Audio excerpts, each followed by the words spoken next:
Good evening, everyone. Tonight we are talking about the Xbox Adaptive Controller. If you guys don't know what this is a specialized controller that Microsoft produces. So this is primarily meant for people that want to play video games that have disabilities. So what does this thing actually do? Well, let's hop into it. So as you can see right here on the homepage for the Xbox Adaptive Controller, this is a very wide pad. This is meant to sit on a lap or sit on a desktop. You have your A button and your B button right here, a bunch of configuration controls up here, and then of course your D-pad. So as you look at it right here, it looks like you've got two buttons, D-pad, and then your home options. This button right here actually lets you switches through profiles, which we'll get to in a second. So let's scroll down and read up a little bit about this. So this is their tagline: when everybody plays, we all win. And there's a little story right here of this gentleman who uses the adaptive controller after an accident to still play his favorite games. So this is like a controller unifier. So all of these ports that you see right here, there's actually 19 different 3.5 jack inputs right here. So what all these are trigger receivers. So probably the closest thing most of us have ever seen for something like this is an electronic drum set. So like on an electronic drum set, you have your actual hit pad, and then there's a wire that goes into your actual drum module. So what that does is every time you hit that drum, it sends a signal to the head, produces a sound. Same type of thought process here. You have your wires and you can connect as many buttons as you'd like, and they all go here into the back. So it'll give you your Y, X, B, A, your down triggers, your R3s, your bumpers, your triggers, and then anything that you want to configure on this. So they advertise that it works with a wide range of devices. Now this looks like a Wii stick here, but I believe it's just connecting USB since, that's a proprietary connection for Nintendo. And then you have these inputs right here. Like I said, these are the 3.5 inputs, and then these are just some of the examples of other triggers. So as long as you have anything that can be put into the jack of that size, it will produce that signal, which is essentially pushing that button. So like I said, like on a drum, you hit it, all it's doing is actually causing a trigger sound to actually take off. And it's the same premise here.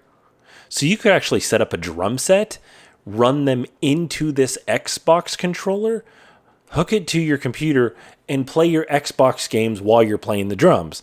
Now, again, that's not what this is intended for, but you could do it. So then they go on to say here the different people that they've partnered with, like Cerebral Palsy Foundation, Able Gamers Charity, Special Effect the Gamers Charity, and of course they have pictures of people actually using their controller for this.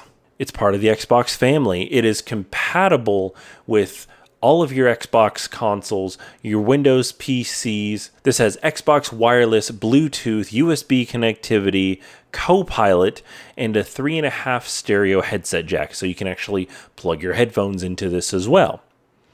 And this is one of my favorite things about this controller. You can customize these inputs into anything that you want.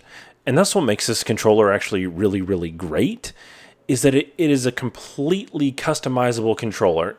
In some of your Xbox games, you can go in and you can make your controller configurations to do your different buttons to whatever you'd like, but that's not in most games. Most games will have you can swap these buttons, or there's 1, 2, 3 controller mode, but this is completely and totally customizable. It actually customizes it here on the board, and then you have this button right here which lets you save and then switch through 3 different profiles. So by itself, the controller just comes with a controller, of course, and then it has a USB-C cable for charging. So this actually does have a built-in lithium battery, so you can use this as a wireless controller, of course.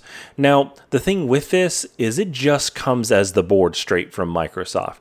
You have to actually get all of your input triggers and hook them up yourself. So you do have to come up with those yourself. But you can find a lot of those triggers. It's really just a simple trigger. Going up here real quick where they give some of these examples right here, these basic triggers fingers that literally you just touch them and it sends a signal. I mean, these are pretty dang cheap. So I would imagine that it really wouldn't take much to customize this. And with 19 different inputs, and then you have your A's and your B's right here, and then your D-pad, I mean, that's a lot of configuration that you could do. Logitech also produces an adaptive gaming kit for the Xbox controller. They have a 3D joystick. Stealth has foot pedals that you can put into this. So as long as you can make anything that has a trigger that connects with that 3.5mm jack, this will work for you. So it's pretty broad on its application as far as what can be input. And I applaud Microsoft for that, because they could have easily just made these buttons themselves, done a proprietary connection, and be like, well, you gotta buy our stuff. But they didn't do that. So this isn't a new product. So why am I bringing this up? Well, this controller goes for $100. And you might be saying, $100 for a controller, that's outrageous. Well, when people buy Elite Series 2 that start at $150, $100 isn't bad at all. It has all of these inputs and you can completely customize it. And it's meant for people with disabilities. So I personally have somebody in my own life who has disabilities, who was born with disabilities, and he loves Xbox. He plays it all the time. Now, he doesn't have disabilities to the same level that would require a controller like this.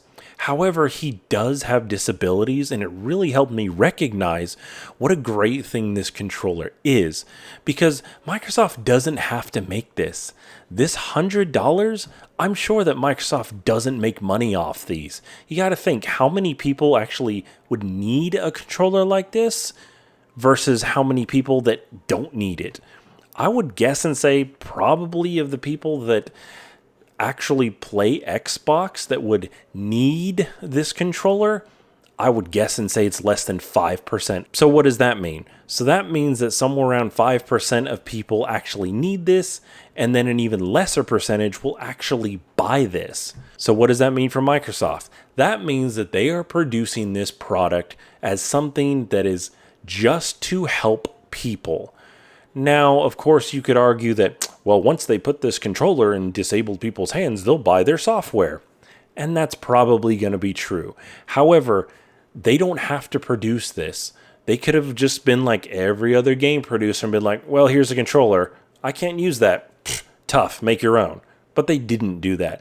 I would imagine that Microsoft doesn't make money off of these controllers. I would wager that they actually lose money on this controller because there's so few people that actually need this and then actually buy it. I personally think this would be a really fun experiment to completely set up this controller and plug in 19 different things and then try to play one of your favorite games with it. I think that'd be a very interesting experiment. Like I said, I just wanted to highlight this controller because I think it's a really good thing that Microsoft does, and I think it gets overlooked because not as many people need it.